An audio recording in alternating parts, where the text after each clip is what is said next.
हमेशा तुम उसकी बातों में आ जाते हो, पता नहीं मैं उसकी बातों में क्यों आ जाता हूँ। तुम सोनू की बातों में कैसे आ गए, वह आपकी बातों में नहीं आएगा। तो दोस्तों इस तरह का सेंटेंस हम प्रेजेंट, पास्ट और फ्यूचर टेंस तीनों टेंस में देखेंगे कैसे बनेंगे। हिंदी के सेंटेंस में प्रेजेंट टेंस में आपको रहेगा की बातों में आ जाते हो, आ जाती है, की बातों में आना, की बातों में आ जाना, की बातों में पढ़ना। यहाँ पे की जैसे तुम्हारा है, तुम्हारी है, तो उस जगह पे आपको की नहीं रहेगा, इसलिए मैंने इसको ऑप्शनल में किया है ब्रैकेट में करके। तो इसका पॉजिटिव केसेस में या अफर्मेटिव केसेस में सेंटेंसेस बनेंगे। उसका स्ट्रक्चर है सब्जेक्ट, उसके बाद से गेट इनटू, फिर ऑब्जेक्ट या फिर पॉजेसिव प्रोनाउन और उसके बाद से फिर वर्ड्स। तो ये जो आपका गेट इनटू और जो पॉजेसिव प्रोनाउंस है, जैसे कि अगर आप किसी मेल के बारे में बात कर रहे हैं तो हिज हो जाएगा, फीमेल के बारे में बात कर रहे हैं जैसे सी के बारे में बात कर रहे हैं तो हर हो जाएगा। अगर कोई नेम है तो नेम में अपस्ट्रॉफी एस लगा देने पे और उसके बाद से वर्ड्स रहेंगे। तो ये हमारा पॉजिटिव एंड अफर्मेटिव केसेस के लिए हो गया। नेगेटिव केसेस में सब्जेक्ट प्लस उसके बाद से डोंट या डज नॉट, फिर गेट इनटू, फिर पॉजेसिव प्रोनाउन और वर्ड्स। यहाँ पे डोंट या डज नॉट आपका सब्जेक्ट के अकॉर्डिंग बनेगा। इंटोग्रेटिव में रहेगा डू या डज, फिर सब्जेक्ट, फिर गेट इनटू, फिर पॉजेसिव प्रोनाउन और वर्ड्स। और WH फैमिली जैसे कि वाई मतलब क्यों, व्हेन मतलब कब, हाउ मतलब कैसे, वेयर मतलब कहाँ। तो अगर उस तरह के सेंटेंसेस रहेंगे तो उसके अकॉर्डिंग जो भी वर्ड्स होंगे वो पहले यूज होगा, उसके बाद से डू या फिर डज सब्जेक्ट के अकॉर्डिंग में, और फिर गेट इनटू, फिर पॉजेसिव प्रोनाउन और वर्ड्स। तो ये आपका WH फैमिली बोलते हैं क्योंकि इसमें W और H जैसे कि हाउ मतलब कैसे हो गया और बाकी W व्हाट, व्हेन, वेयर ये सब रहता है, तो इसलिए इसको WH फैमिली बोलते हैं। और एक चीज आपको बस क्लियर कर देना चाहता हूँ, आगे मैंने एग्जांपल दिया हुआ भी है, जो यहाँ पे वर्ड्स है तो मैंने वर्ड से बनाया है, ये हो सकता है कि कुछ और भी हो सकता था यहाँ पे, तो ये स्ट्रक्चर सेम रहेगा और वर्ड्स की जगह पे आप दूसरा कुछ चेंज करेंगे तो वो हो जाएगा। आगे एग्जाम्पल में दिखाऊंगा आपको लास्ट में। हमेशा तुम उसकी बातों में आ जाते हो, always you get into his words, always you get into his words. क्योंकि हमेशा पहले है तो मैंने इसको पहले यूज किया है, इसके क्लैरिटी के लिए मैंने इसको बीच में भी यूज करके दिखाया है आपको। तुम हमेशा उसकी बातों में आ जाते हो, you always get into his words. Priyanka की बातों में न आना, तो यहाँ पे न आना मतलब निगेटिव है, तो don't get into Priyanka's words. तो देखिए यहाँ प्रियंका नेम है तो नेम में अपस्ट्रॉफी एस लगा के और उसके बाद से वर्ड्स हमने यूज किया है। तो don't get into Priyanka's words, पता नहीं मैं उसकी बातों में क्यों आ जाता हूँ। डोंट नो मतलब पता नहीं के लिए don't know, why do I get into his words, why do I get into his words. यहाँ पे मैं उसकी उसकी मतलब मेल के लिए बात कर रहा हूँ तो इसलिए हिज है, अगर फीमेल के बारे में बात करता तो यहाँ पे हर होता।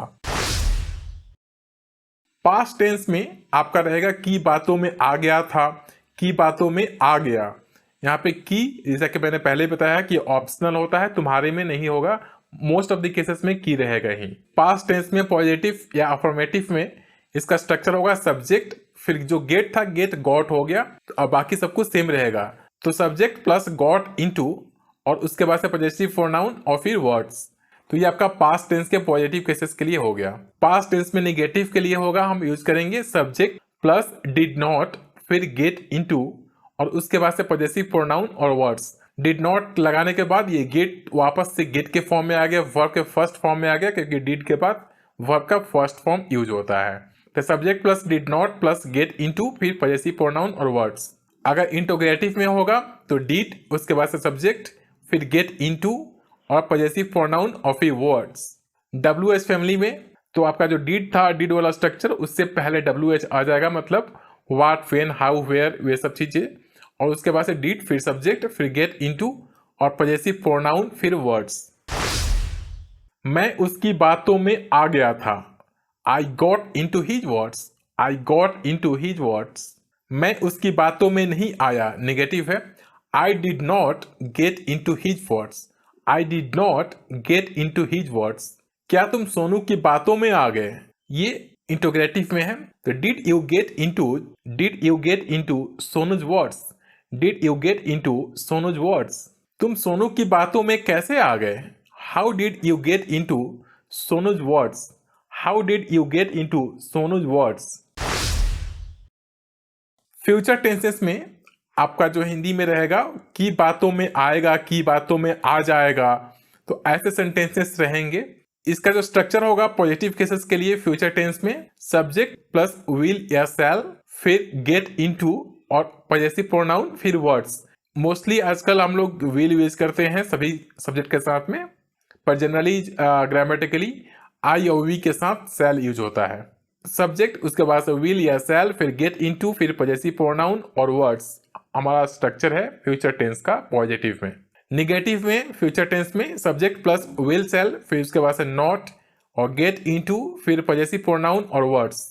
इंटरोगेटिव में विल शैल, फिर सब्जेक्ट, फिर गेट इनटू, उसके बाद से पॉजेसिव प्रोनाउन और फिर वर्ड्स। और WH में WH का जो भी आपका वर्ड रहेगा जो यूज किया रहेगा सेंटेंस में हिंदी में, उसके अकॉर्डिंग यहाँ पे यूज होगा। फिर उसके बाद से विल या शैल, फिर सब्जेक्ट, फिर उसके बाद से गेट इनटू, फिर पॉजेसिव प्रोनाउन और फिर वर्ड्स। वह आपकी बातों में नहीं आएगा। He will not get into your words. He will not get into your words. क्या वह तुम्हारी बातों में आएगा? Will he get into your words? Will he get into your words? वह आपकी बातों में कैसे आएगा? वह आप पर बिल्कुल भी भरोसा नहीं करता है।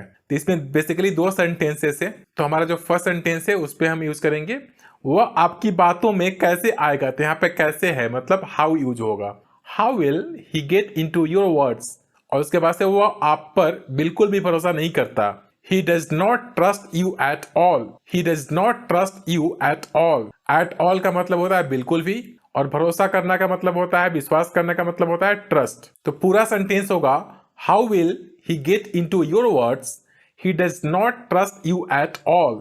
क्या आपको लगता है कि वो आपकी बातों में आ जाएगा? Do you think that he will get into your words? Do you think that he will get into your words? मैं इन सब में नहीं पढ़ना चाहता। तो स्टार्टिंग में मैं जिसके बारे में बात कर रहा था कि आपको बातों के अलावा भी और भी दूसरा वर्ड यूज कर सकते हैं, तो यहाँ पे इन सब है। तो इसका होगा I don't want to get into all this. पढ़ना चाहता है, तो यहाँ पे चाहता है, तो चाहता के लिए हम want यूज करते हैं, want to, और इसके बाद से get into. I don't want to get into all this, तो ऑल दिस में हम यूज कर रहे हैं इन सब के लिए। यहाँ पे हो सकता था कि आप यूज करना चाहते थे कि मैं तुम्हारी झगड़ा में नहीं पड़ना चाहता, तो इसका होता I don't want to get into your fight. I don't want to get into your fight. तो यहाँ पे कुछ भी जो भी रहेगा उसके अकॉर्डिंग आप इनटू के बाद, गेट इनटू के बाद आप यूज कर सकते हैं। इसी का पास्ट में मैं इन सब में नहीं पढ़ना चाहता था।